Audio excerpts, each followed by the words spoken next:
Hello, my name is Paula Jimenez and I did prompt number 2 for the project. The first part of the prompt was part A, and I had to find 3 different artworks in the museum that were untitled.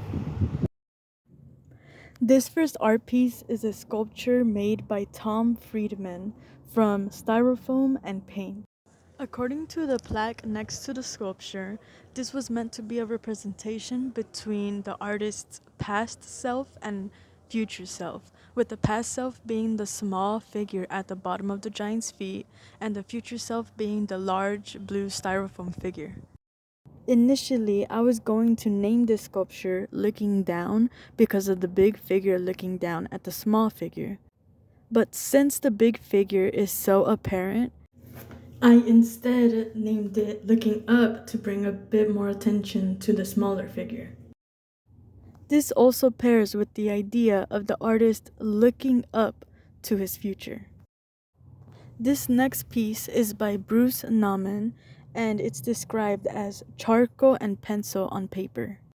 This art piece reminded me of that video we saw in art class about the Japanese artist dragging ink across a large sheet of paper. In that video, the artist was showing the process of the art, so therefore I named this piece Process. This next art piece we found in an exhibition by Jatovia Gary. The description of this exhibition seems to be a jab at the neutrality of political and historical records. Part of this is shown through the incorporation of cotton balls in different artworks, such as shown in this closer picture. Because of this, I decided to simply name it Cotton Globe. In part B of my prompt, I was required to find 3 portraits and analyze why they were painted in that style and what it means about the subject. This painting is named Sharecropper by Jerry Bywaters. Here you can see that the paint seems to be smoothed out so it lays flat on the canvas, as well as how the objects overlap each other, yet they don't bleed into one another. The main subject is portrayed as unwelcoming and stands in the foreground as a protector for the farmland.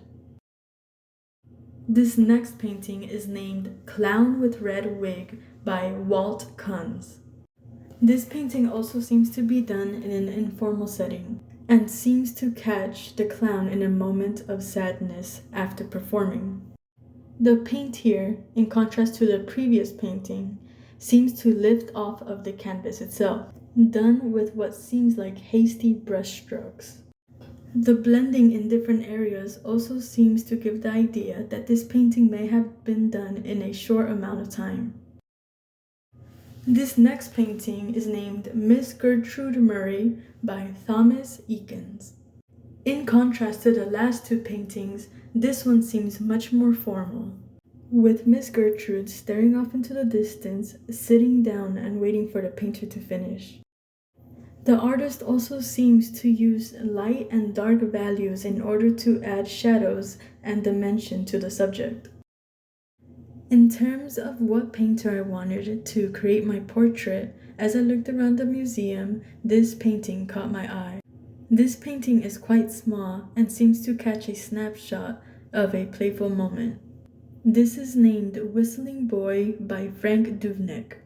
And I chose this artist because of its informal setting, the bold use of dark and light colors together, as well as how he portrayed the boy's eyes and the different tints in the skin.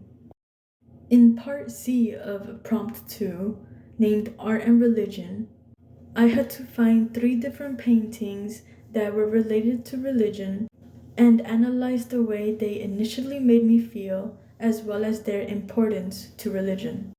This first painting is named The Rapture by Sean Early. What I initially noticed was the usage of bright colors as well as the cityscape. Then I noticed all the people that were floating into the sky and invoked an ominous and creepy feeling. This depicts one of the biblical stories of the end of the world, where those who have found salvation are brought to the heavens while those that have not are left behind in the world in chaos. This painting is named The Conversion of St. Paul by Benjamin West. The framing around the painting seems to depict this artwork as a blueprint for an image on a church window. This painting shows the conversion of St. Paul into Christianity and becoming one of the major authors of the New Testament. This painting is named The Virgin of Immaculate Conception by an unidentified artist. This was the last religious artwork I came across and was in a room full of other religious works. The painting itself felt very active and packed with a lot of different symbolisms.